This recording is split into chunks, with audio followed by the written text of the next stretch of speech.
transgender semakin mendapat sokongan masyarakat, lebih-lebih lagi di negara barat.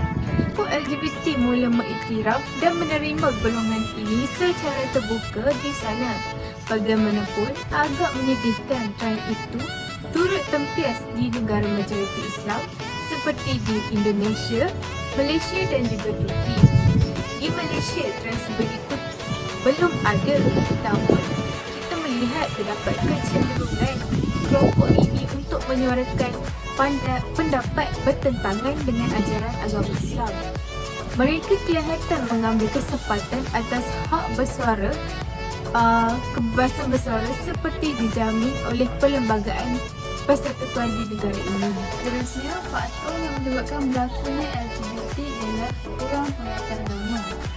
Seperti mana yang dinyatakan oleh Datuk Haris Kasim, iaitu pengarah Jabatan Agama Islam Selangor, walaupun pendidikan sudah diberikan sejak kecil, namun amalan kehidupan beragama yang kurang diterapkan menyebabkan individu cenderung ke arah LGBT. Walaupun cara hidup seperti ini telah sampai di Malaysia, namun masyarakat Malaysia telah sekerasnya menolak golongan ini kerana cara hidup mereka yang tidak selari dengan ajaran Islam. Walaupun kita sudah tahu bahawa LGBT ini bukanlah perkara yang baru.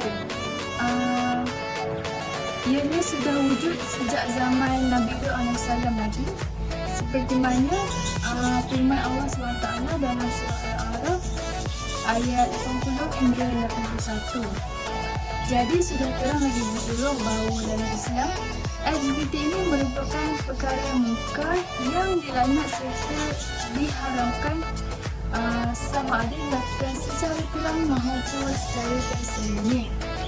Jelaslah bahawa LGBT merupakan perkara berdosa besar dan tertutup yang menyalahi hak kemuliaan seseorang manusia.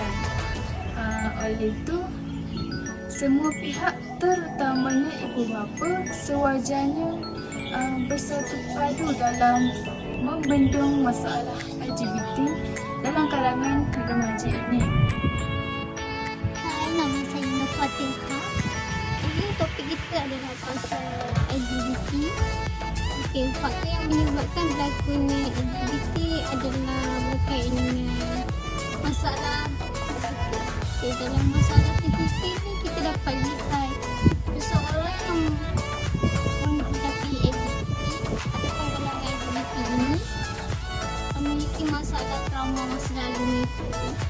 Contohnya masa ketika diorang kecil mengalami penderaan oleh individu, contohnya macam lelaki plus ayahnya lah yang berdua ni.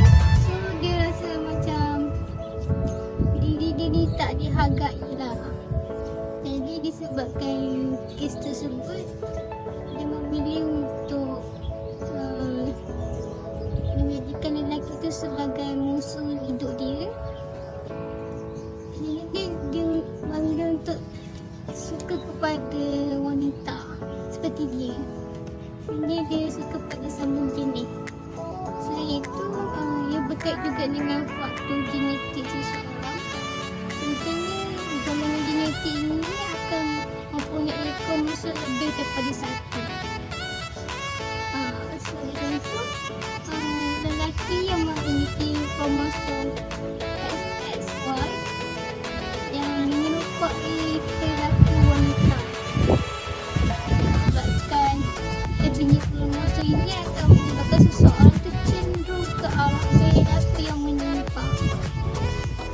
Itu akan menyebabkan kadar peningkatan aktivitas secara berterusan sekiranya berlakunya perubahan kromosom ini secara berlebihan.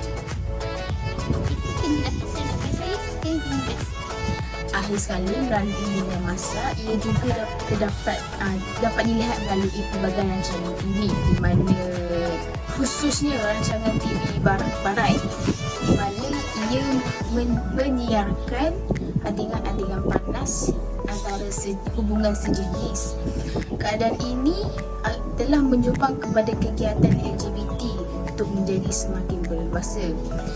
Selain itu, sebagaimana yang kita tahu, bulan Jun merupakan bulan Gay Pride Month, di mana ia merupakan gerakan LGBT di seluruh dunia, termasuklah Malaysia, di mana mereka menggunakan bulan ini untuk mempromosikan kegiatan mereka melalui perarakan ataupun media sosial. Selain itu, terdapat juga pihak tertentu yang telah memuat naik status dan grafik yang menghina agama Islam di media sosial dalam usaha mereka untuk mempromosikan gaya hidup LGBT. Perkara ini secara tidak langsung boleh menyebabkan agama Islam dipandang rendah oleh agama lain kerana ia dianggap remeh. Oleh itu, kita sebagai rakyat Malaysia ataupun rakyat di mana-mana negara perlulah menegakkan sesuatu keadilan itu agar kita agar kegiatan LGBT ini dapat dibanteras dengan yakin dan saksama. Terima kasih. Seterusnya saya akan membincangkan cara mengatasi LGBT, iaitu dengan menguatkuasakan undang-undang dalam membenteras LGBT. Apabila budaya negatif ini diteruskan hingga ke generasi seterusnya, ia akan membawa satu kebimbangan dan juga sikap yang sangat buruk terhadap generasi seterusnya. Perkara yang boleh kita lakukan adalah dengan menguatkuasakan undang-undang. Hal ini kerana apabila tindakan yang seharusnya dikenakan ke atas pesalah, mereka akan lebih beringat untuk tidak melakukan perkara terkutuk itu. Dengan ini, mereka akan lebih peka dalam mengetahui keburukan LGBT. Berdasarkan faktor-faktor yang telah dibincangkan, beberapa langkah telah dicadangkan, iaitu pendidikan dari zaman persekolahan. Perkara ini perlu diambil serius oleh pihak sekolah seperti memantau atau membantu pelajar yang berpotensi atau cenderung ke arah LGBT untuk diberikan kaunseling secara individu atau kaunseling kelompok kepada individu yang telah dikenal pasti, dan intervensi perlu berfokuskan kepada sistem kepercayaan, tingkah laku dan menangani perasaan dalaman individu keseluruhan identiti gender ini. Selain itu, kempen kesedaran seperti Say No to LGBT yang menekankan kepada kesan negatif dari segi risiko penyakit. Sekiranya masalah ini tidak dibendung di peringkat sekolah, ia akan memberi impak yang sangat ketara terhadap peningkatan golongan LGBT di peringkat Institut Pengajian Tinggi IPT.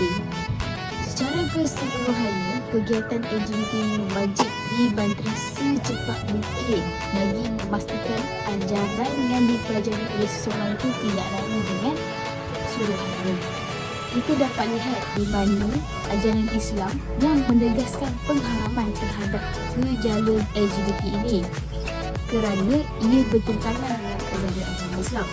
Oleh itu, penlibatan semua pihak dalam membanteras gejala ini sangat digalakkan kerana ia mampu memberi kesan positif kepada agama, bangsa dan juga negara.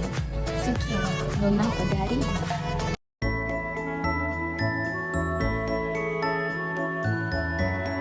Sejak kedatangan ini kelompok Islam, ia akan membawa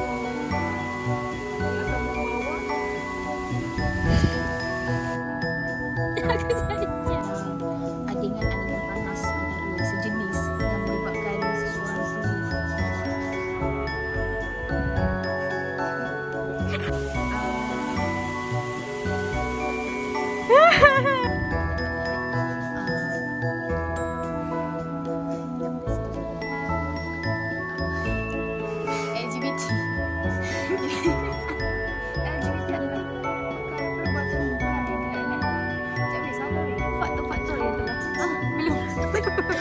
adik-adik.